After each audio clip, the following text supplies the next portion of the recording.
finally we are getting into the best part of the tournament. I mean, it's not a tournament, the exam that they're conducting. We finally get to see one more vestige, remnant of One for All. I'm finally making an appearance, and actually, this is probably the second guy to actually communicate with him. So we've seen her, this dude now. We have yet to see this dude, I think. That kind of looks like his brother, the original one, but no. Then he would be standing in the, like, he should be standing way back or something at the first lineup, right? So it's not him. So yeah, there are some interesting developments this episode. So let's get into it. I thought they were supposed to, like, they held him in such a way that he can't use any of his powers. Supposedly, the villains are acting up on people who sympathize with him. Surprise? Not really. He actually read the security guards' minds. Security guards are the people who are watching the tower. He actually read their minds and they're freaked out. If he can use his abilities in there, what else can he do? What are these guys doing? Makes no sense. So yeah, here we get to see that his master, she also got that message that your time is not yet come. So not probably, obviously, meaning that it's Deku's time to shine. But it would be awesome if Deku himself wasn't, Midoriya wasn't the one who was supposed to, like, who gets to defeat the villain. What if there is one more guy after him? Imagine that. Like Boruto, we grew up with Naruto, now we are watching Boruto do stuff. So imagine that in the future if there is a spin-off, not a spin-off, like a continuation where Midoriya is old and not retired, but the main number one hero, but he also takes a, apprentice under him, and gives him continues giving him the power. But this guy is smarter than we give him credit for. Okay, he not obviously, even though he appears like an asshole, but he is kind of the Kakashi of the new gen kids, and copying people's powers, no other condition, just you touch them, you can use their powers for 5 minutes. That is actually OP. It's more OP than Crollo from Hunter x Hunter. And I'm impressed by this kid, man. He's actually going toe with him, borrowing one of his friend's powers, and he's actually fighting him. He held longer than I thought he would. He makes a good hero. I get that he has the same problems that Shinzo faced, because whoever he touches, he gets their power. It's like Rogue, so people don't. It's not easy to trust him, and having that kind of dealing with that kind of tension with people, then becoming a hero, he could have just easily become a villain too. So this guy's probably badass also. It's always like that in these new gen animes. The characters, it started with Might Guy, if you remember, the guy who jokes around a lot, gets mocked around a lot, turns out to be pretty badass. So even though this guy appears to be an asshole, we kind of can predict that this guy must be pretty awesome.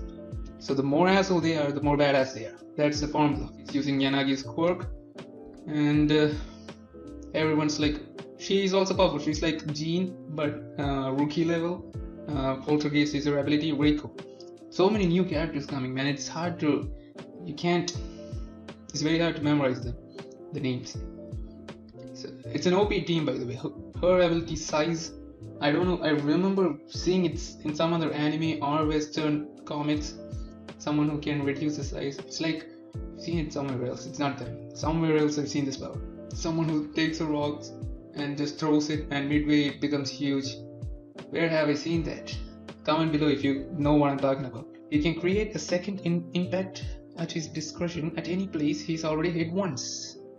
So you punch someone and they get a second damage, like an invisible second damage, right? So can he let other people use that? Like if he makes Bakugo punch something, he can amplify the punch a second time. Reminds me of Toriko, who has that Renkogi punch into 10, into 1000. It keeps on going. If you haven't seen that, just YouTube it or see that anime. The anime got way off from the manga, early cancellation.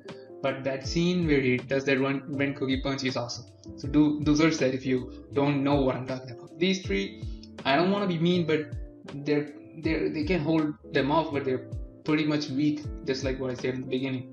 they're actually struggling there. And Monoma is doing a heck of a job.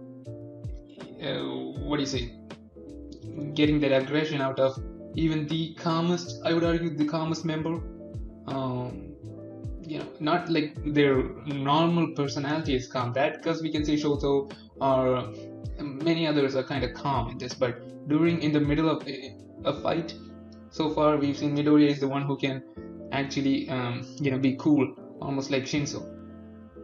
But to make him act out, to get that aggression out of him, is a skill, because that makes them lose their focus. So that's an impressive ability that can be useful mid-battle, depending on who he's fighting with. It can also, turn out bad for him, as we see here. Why am I mad?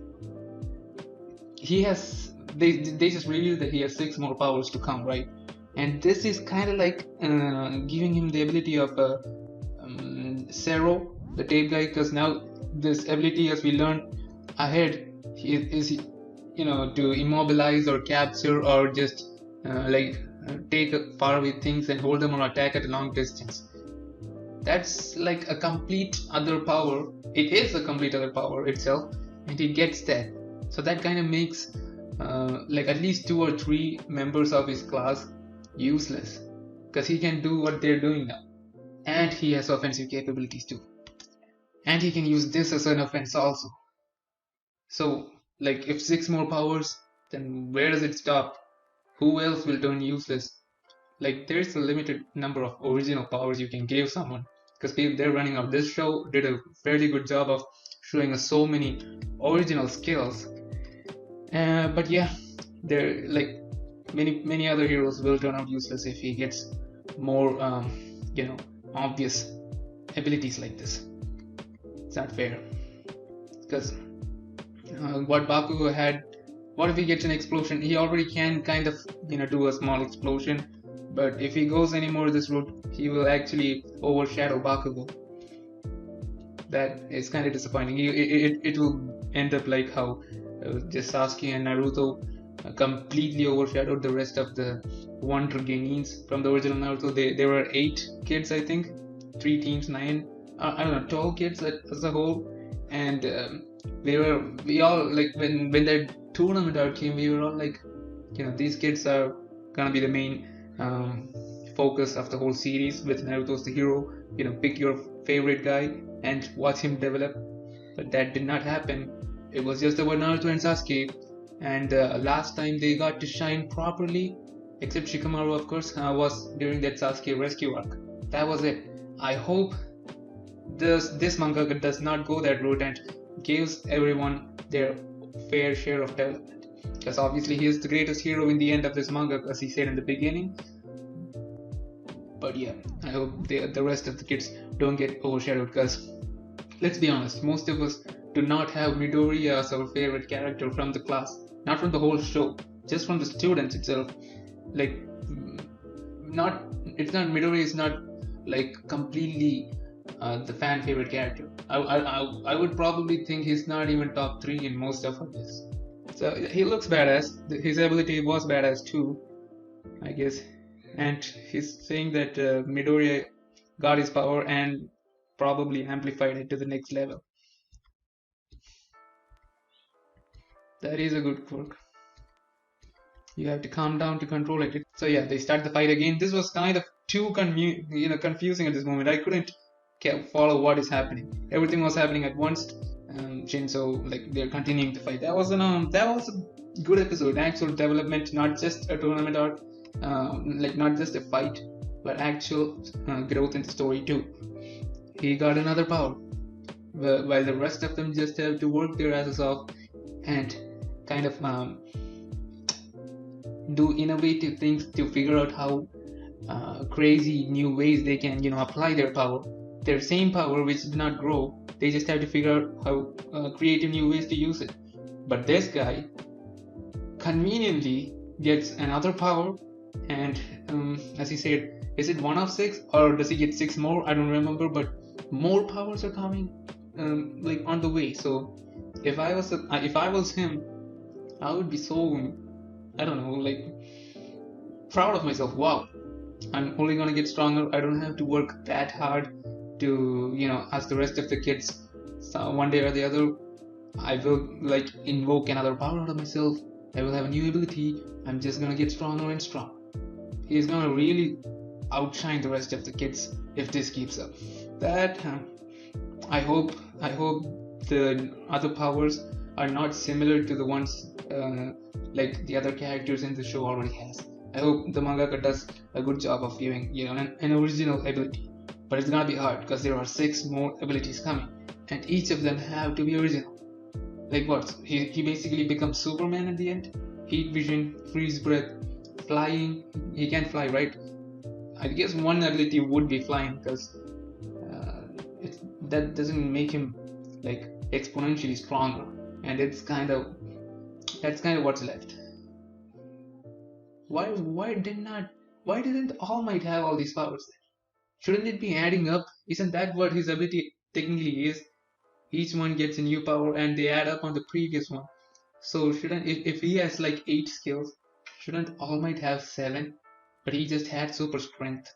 Or is this guy special? You know what it is, right? The mangaka is making stuff up as the show goes. It's not a bad thing. That's what, like, when an anime is popular, like the original guy, the author he hasn't thought everything through when he like wrote or drew the pilot episodes or chapters. So I guess you can't complain. He has to make stuff like how Oda invented Conqueror's Haki or Haki in the anime, like in the manga. So he's doing this now. He has 6 more powers, which All Might apparently didn't have.